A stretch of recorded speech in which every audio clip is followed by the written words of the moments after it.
Welcome to Comcast Local Edition. I'm Donna Richardson, and my guest this hour is Councilmember Kwame Brown, Chair of the Committee on Economic Development and Council of the District of Columbia. Welcome, Councilman. It's always a pleasure to have you here. It was always a pleasure, and thank you for having me again. Now, we are always interested in the economy.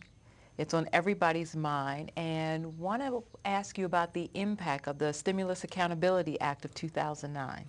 Yeah, so it's a bill that I introduced last week regarding tracking the stimulus dollars. As you know, New York and 12 other states have adopted on their website jobs that are available through the Stimulus Act. So if there's stimulus dollars that come into the District of Columbia that create jobs, it'd be good for people to know what those jobs are. We have a 9.8% unemployment rate here in the District of Columbia. Some areas 30%, and people are just trying to find out if there are going to be jobs and if stimulus money are coming for certain projects. Where are those projects and where are those jobs? And this was just required to be open and transparent so people can see exactly how many jobs are created, what those jobs are, but more importantly, having an opportunity to apply to get one of those jobs so they can feed their family and take care of the household. Oh yeah, definitely. I mean, and it's so important to be able to have access to that information and to have it, like you said, be transparent.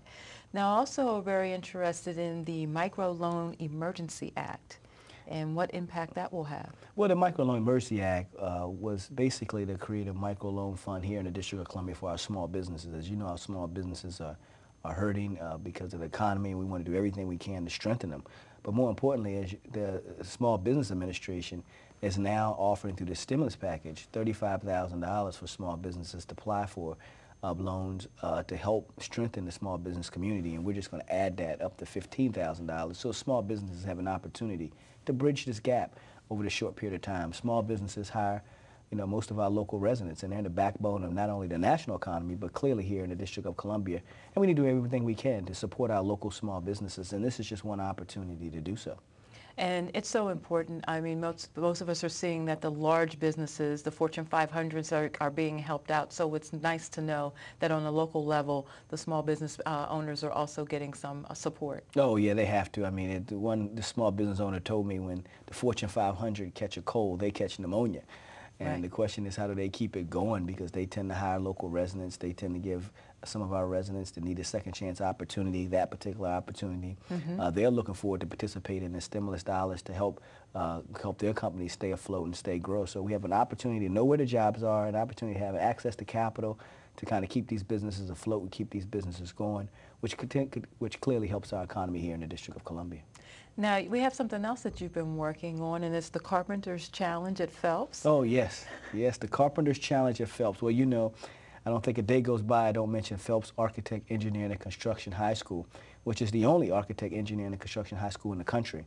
Well, it's open, and let me give thanks to the Chancellery and to Deputy Mayor Victor Reynoso for the work that they've done to allow these young folks during the summer to come in and to participate in a pre-apprenticeship program during the summer to give them the extra skill sets that they need. As you know, in order to be an apprentice, some of us need extra skills, extra exposure to the trades. This is going to give 60 to 75 young folks an opportunity to be right here in the District of Columbia, to have access to the top quality training facility, which is at Phelps, and to be able, for those that don't go to college or go back to high school, give them an opportunity to participate in the economic reward the city has because they actually have a training. You can't have a job if you don't have any training.